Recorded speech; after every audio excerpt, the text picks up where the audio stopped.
Saat ini saya sudah bersama Pak Tommy Tampati, Ketua Harian Serikat Karyawan Garuda. Selamat sore Pak Tommy. Selamat sore Pak Tasya. Ya, selamat sore Pak Tommy. Ini ada opsi yang menyatakan atau membuat Garuda pilot. Bagaimana serikat memandang hal ini? Ya, pertama kami menyatakan prihatin.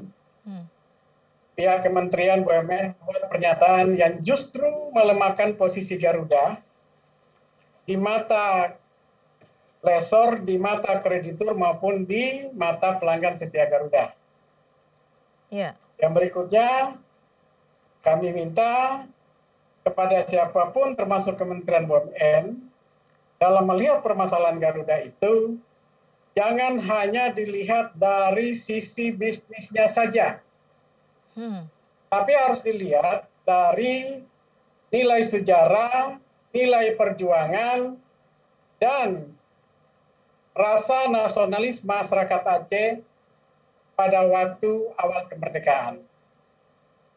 Di mana juga kami berharap semua harus mempertimbangkan hasil perjuangan daripada pendiri bangsa Bung Karno pada waktu itu, yang meminta masyarakat Aceh untuk menyumbangkan hartanya, membeli pesawat, dan itu adalah cikal bakal dari Garuda Indonesia.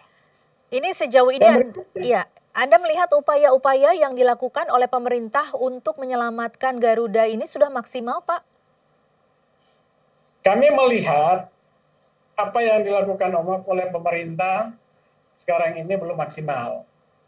Dan justru kami meragukan, karena kenapa keraguan itu muncul?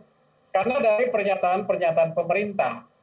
Perlu kami sampaikan bahwa ketika kita melihat permasalahan Garuda itu, ada dua persoalan besar Garuda.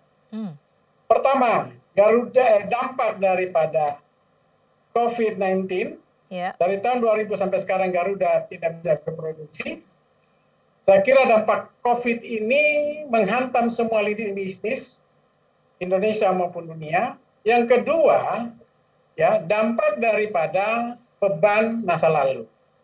Nah, kenapa kami bilang simpel untuk menyelesaikan masalah Garuda ini? Kalau ada goodwill, ada komitmen berbangsa bernegara daripada pemerintah, karena terkait dengan permasalahan COVID, ya, menurut kami wajar pemerintah harus memberikan pinjaman modal kerja kepada Garuda, demikian BUMN yang lain. Pinjaman loh. Nah, terkait dengan beban masa lalu, pemerintah juga tidak bisa lepas tangan, Pak Tasya. Kenapa kami bilang tidak bisa melepas tangan? Karena yang mengangkat dewan direksi, yang mengangkat dewan komisaris, dan yang menyetujui tindakan ekspansi armada pada waktu itu, pengadaan pesawat maupun pengadaan mesin pesawat, adalah pemerintah di masa lalu. Anda melihat ada masalah di situ? Gimana Mbak Tasya? Anda melihat ada masalah di situ? Mengenai tata kelolanya? Sangat. Karena kami ini pelaku di dalam, Mbak Tasya. Kami di dalam serikat itu sudah melaporkan terkait dengan indikasi itu. Termasuk kami menyerahkan langsung ke tangan Pak Dahlan Iskan, dan dia sudah mengaku dalam dialog nasional. Masalah apa saja Pak yang ditemui Pak? Ya, pengadaan armada, pengadaan mesin pesawat, ya, belum lagi masalah IT, belum lagi masalah spare part, dan itu sudah kami serahkan. Masalah apa tepatnya Pak di dalam pengadaan tersebut? Masalah apa tepatnya? Saya kira kan sudah beredar bagaimana harga pengadaan pesawat Garuda yang begitu tinggi dibandingkan yang ada di Indonesia maupun di dunia. Nah, harusnya dari awal pemerintah konsen terhadap laporan-laporan kami. Yang berikutnya, pertanyaan kami selama ini, BPK kemana hasil auditnya? Maka dari itu kami tidak berpolemik dengan masalah, tapi kami minta pemerintah sekarang juga harus ikut bertanggung jawab. Karena apa yang terjadi adalah bagian dari keputusan pemerintah di masa lalu. Jadi sampai saat ini tidak ada transparansi mengenai soal keuangannya juga Pak?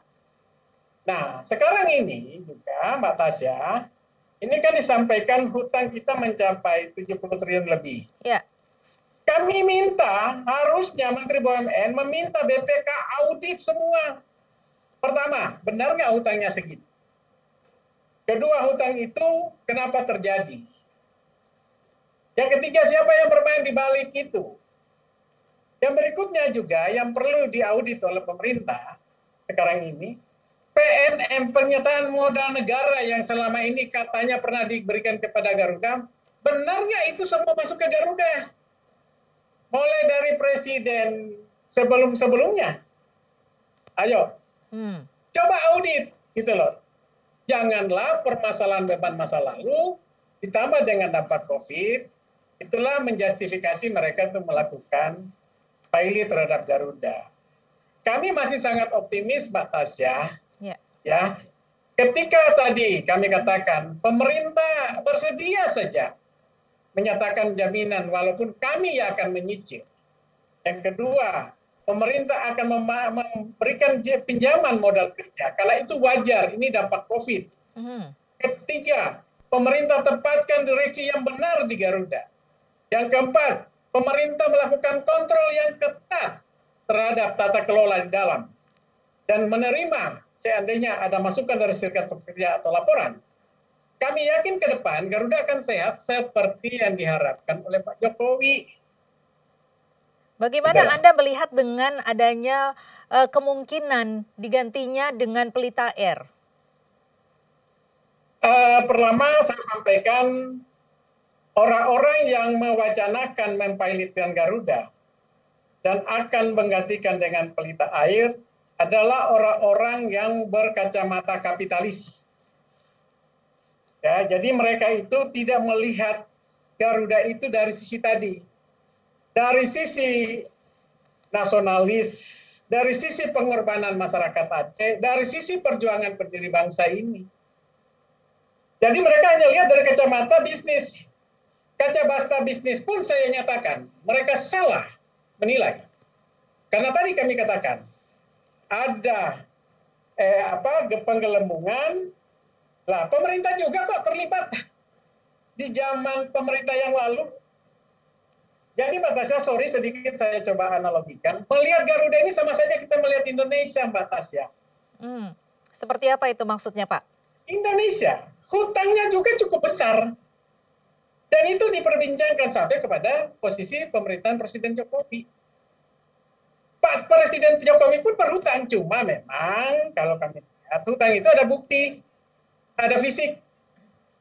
Nah, apakah Pak Jokowi pada waktu jadi presiden pertama, kalau dia punya cara pandang seperti Wamen dan yang lain-lain yang melihat Garuda itu hanya dari sisi bisnisnya saja, apakah Pak Jokowi begitu lihat hutang yang besar dia langsung nyatakan lebih baik Republik ini bubar? Lebih baik Republik ini kita ganti nama? Tidak juga kan? Nah, itulah yang kami bilang, bagaimana semua pihak menerjemahkan statement dari Pak Jokowi bahwa BUMN yang kira-kira terlalu sedikit-sedikit disuntik, sebaiknya ya sudah dipertimbangkan. Statement itu adalah semangat mengelola BUMN dari sekarang. Anda tidak melihat ada opsi yang cukup positif untuk menggantikan Garuda dengan Pelita Air bagi para karyawan Garuda sendiri, Pak? Saya sampaikan tadi, tidak sesimpel itu kita membangun airlines, Mbak Tasya. Kami pengalaman membangun Citylink begitu lama. Dan Citylink bisa seperti sekarang karena brand Garuda. Saya ingatkan kembali, lebih mudah kita kelola Garuda ke depan. Karena pertama, Garuda sudah punya modal besar. Apa modal besar Garuda? Brandnya sudah sangat terkenal di dunia internasional maupun di domestik. Kedua, Garuda punya SDM yang cukup diakui juga dalam dunia aviasi dunia. Garuda sudah punya sistem yang bagus, punya culture yang bagus. Garuda punya brand, punya komitmen yang sudah diakui dunia terkait dengan masalah safety dan security. Ini yang memang nggak gampang kita membangun trust airlines gitu. Citylink bisa sekarang ini karena ada sedikit tempel brand Garuda. Nah, maka dari itu kenapa sibuk-sibuk membangun namanya Pelita, yang notabene kita nggak tahu ke depan, tahu juga ada asing di belakang semua ini. Maka dari itu, untuk menghindari Garuda jadi seperti Indosat, Kami berharap Pak Jokowi mau berdialog dengan kami bagian dari anak bangsa dan kami siap memberikan masukan ke beliau. Termasuk siap mau menyerahkan bukti-bukti korupsi biar dia minta ditindak. Baik, Korupsi dari zaman dulu pun kami ada datanya. ada datanya ya Pak ya untuk Ada datanya, kasus-kasus tapi korupsi kami sebelumnya tidak ya. akan menyerahkan kepada di luar Pak Jokowi. Karena kami ada pengalaman data itu ternyata banyak yang didagangkan juga. Hmm.